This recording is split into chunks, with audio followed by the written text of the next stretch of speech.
Hey guys, welcome again.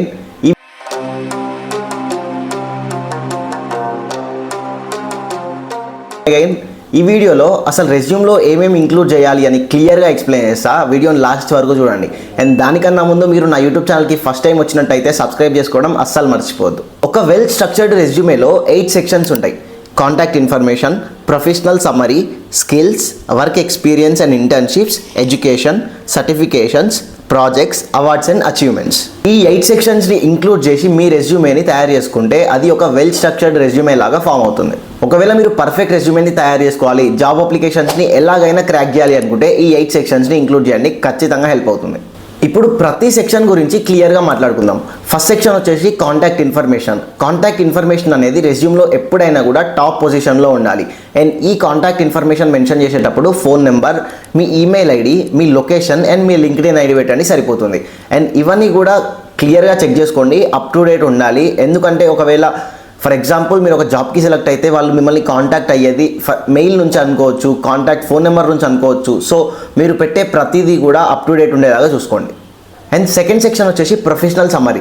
చాలా రెజ్యూమ్స్లో చూసే ఉంటారు, పైన ఒక థియరీ లాగా ఉంటుంది 3-4 లైన్స్, దాన్ని కెరియర్ ఆబ్జెక్టివ్ అని కూడా అంటారు. కానీ నేను ప్రొఫెషనల్ సమ్మరీ అని మెన్షన్ చేస్తే బాగుంటుంది అని ఎక్స్పెక్ట్ చేస్తున్నా. ఒకవేళ మీరు ఫ్రెషర్ అయినా ఎక్స్పీరియన్స్డ్ పర్సన్ అయినా కూడా ప్రొఫెషనల్ సమ్మరీ అని మెన్షన్ చేయండి. ఒకవేళ మీరు ఎక్స్పీరియన్స్డ్ పర్సన్ అయితే మీరు పాత కంపెనీలో వర్క్ చేసిన రిజల్ట్స్, అసలు ఎలాంటి ప్రాజెక్ట్స్ మీద వర్క్ చేసినారు అండ్ మీ ఫీడ్బ్యాక్ ఎట్లుంది, అసలు ఎన్ని ఇయర్స్ వర్క్ చేసినారు అని ఈ ప్రొఫెషనల్ సమ్మరీలో మెన్షన్ చేయొచ్చు. అండ్ ఒకవేళ మీరు ఫ్రెషర్ అయితే ఇండస్ట్రీ ఓరియంటెడ్ స్కిల్స్, అంటే ఆ జాబ్ రోల్కి కావాల్సిన స్కిల్స్ ఏమేమి ఉన్నాయి, మీ దగ్గర ఏమున్నాయి, మీ స్ట్రెంగ్స్ ఏంటి అని క్లియర్గా మెన్షన్ చేయండి. అండ్ ఈ ప్రొఫెషనల్ సమ్మరీని పర్ఫెక్ట్గా ఎలా క్రాఫ్ట్ చేయాలి అని ఒక 8 to 10 టైప్స్ ఆఫ్ పారాగ్రాఫ్స్ రాసి లాస్ట్కి ప్రొవైడ్ చేసే డాక్యుమెంట్స్లో ప్రొవైడ్ చేస్తున్నా, అందుకే వీడియోని లాస్ట్ వరకు చూడండి. నెక్స్ట్ సెక్షన్ వచ్చేసి skills.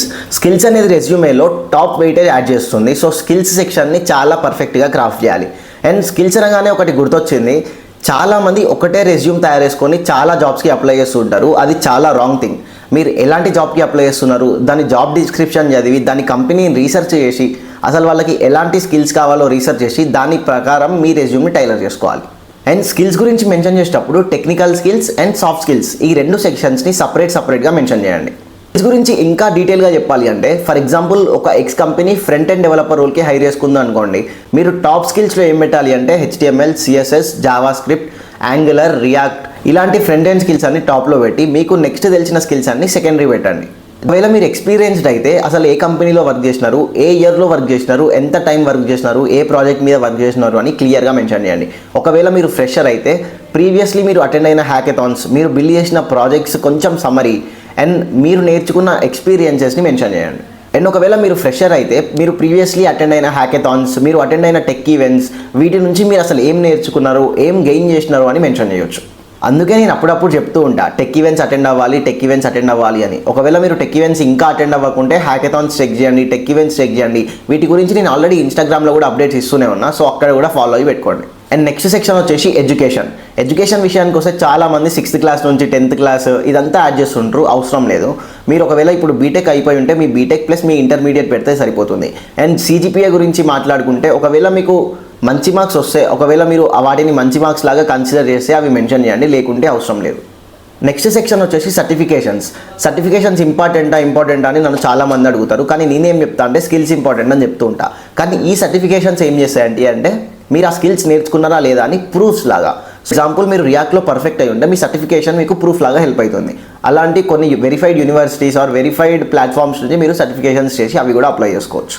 Of the most important section 7th section projects అనేవి మీరు సెలెక్ట్ అవ్వద్దా అని ఈ ప్రాజెక్ట్స్ మోస్ట్లీ డిసైడ్ చేస్తాయి. అండ్ ఈ ప్రాజెక్ట్స్ కూడా నేను ఇందాక చెప్పినట్టుగా ప్రతి జాబ్కి ఇదే ప్రాజెక్ట్స్ పెట్టకుండా మీ రెజ్యూమ్కి మీ జాబ్ రిలేటెడ్ వాళ్ళకి అసలు ఏం స్కిల్స్ కావాలి, మీరు ఏం ప్రాజెక్ట్స్ చేసినారు అని మెన్షన్ చేయాల్సి ఉంటుంది. ఈ ప్రాజెక్ట్స్ కూడా యూట్యూబ్లో చూస్ చేయడం, లేకుంటే వేరే ఫ్రెండ్స్వి తెచ్చుకొని పెట్టడం, లేకుంటే అమీర్పేట్లో పెట్టడం కాకుండా సింపుల్గా నేను ఏం చెప్తా అంటే మీరు ప్రాజెక్ట్ ఏదో పెద్ద చేసేయాలి, చాలా ప్రాజెక్ట్ కోడ్ అదంతా కాకుండా రియల్ టైం ప్రాబ్లమ్ని సాల్వ్ చేయడానికి ట్రై చేయండి.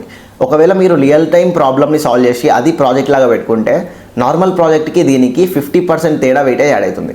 సో అర్థమైంది కదా, రియల్ టైం ప్రాజెక్ట్ చేయడానికి ట్రై చేయండి. ఆ సెక్షన్కి వస్తే అవార్డ్స్ అండ్ అచీవ్మెంట్స్, ఇది ఆప్షనల్ అనమాట. ఒకవేళ మీకు మీ ఇంటర్మీడియట్లో కానీ మీ బీటెక్లో కానీ ఏమన్నా అవార్డ్స్ ఉన్నా, ఏమన్నా అచీవ్మెంట్స్ ఉన్నా, ఎక్కడైనా ఎస్ఏ రైటింగ్లో టాప్ మార్క్స్ తెచ్చుకున్నా, ఏదన్నా కాంపిటీషన్లో ఎక్కువ మార్క్స్ తెచ్చుకున్నా, ఇవన్నీ అవార్డ్స్ అండ్ అచీవ్మెంట్స్లో మెన్షన్ చేయొచ్చు. అండ్ ఒకవేళ మీరు సర్టిఫికేషన్ మిడిల్లో ఉండి ఇంకా మీరు జాబ్ అప్లై చేసే టైంకి కంప్లీట్ కాకుంటే మీ కమిట్మెంట్ని చూపించడానికి పర్సూయింగ్ అని బ్రాకెట్లో మెన్షన్ చేయొచ్చు. ఈ 8 సెక్షన్స్ని క్లియర్గా మెన్షన్ చేసి ఒక వెల్ స్ట్రక్చర్డ్ రెజ్యూమేని తయారు చేసుకోవాలి. అండ్ ఒకవేళ మీకు ఆ రెజ్యూమ్ ఎలా తయారు చేసుకోవాలి, ఏ ప్లాట్ఫామ్ యూజ్ చేయాలి అనుకుంటే కామెంట్స్లోకి వెళ్ళి నెక్స్ట్ వీడియో కోసం కామెంట్స్ పెట్టండి. నెక్స్ట్ వీడియోలో అసలు రెజ్యూమ్ ఎలా తయారు చేసుకోవాలి, ఏ ప్లాట్ఫామ్ నుంచి తయారు చేసుకోవాలి, అసలు ఫాంట్ సైజింగ్ ఎంత పెట్టాలి, అసలు ఫోటో పెట్టాలా వద్దా అని క్లియర్గా ఎక్స్ప్లెయిన్ చేస్తాను. సో అర్థమైంది కదా, ఈ 8 సెక్షన్స్ ఒక రెజ్యూమేలో చాలా ఇంపార్టెంట్. అండ్ మీరు రెజ్యూమే తయారు చేసుకునేటప్పుడు పక్క వాళ్ళ రెజ్యూమ్స్ని కాపీ కొట్టకుండా మీ సొంతంగా రెజ్యూమ్ తయారు చేసుకోవడానికి ట్రై చేయండి. అండ్ మోస్ట్ ఇంపార్టెంట్ థింగ్ ఏం చెప్పినా అంటే ప్రతి జాబ్కి ఒకే రెజ్యూమే అప్లై చేసుకోకుండా ఆ జాబ్కి సంబంధించి జాబ్ డిస్క్రిప్షన్కి సంబంధించి అసలు వాళ్ళకి ఏమేమి స్కిల్స్ కావాలో చూసి ఆ స్కిల్స్ ప్రకారం మీ రెజ్యూమేని టైలర్ చేసుకుంటే సెలెక్ట్ అవ్వడానికి ఎక్కువ ఛాన్సెస్ ఉంటాయి. For watching, wait for the next video. Signing off, tech by Deepak.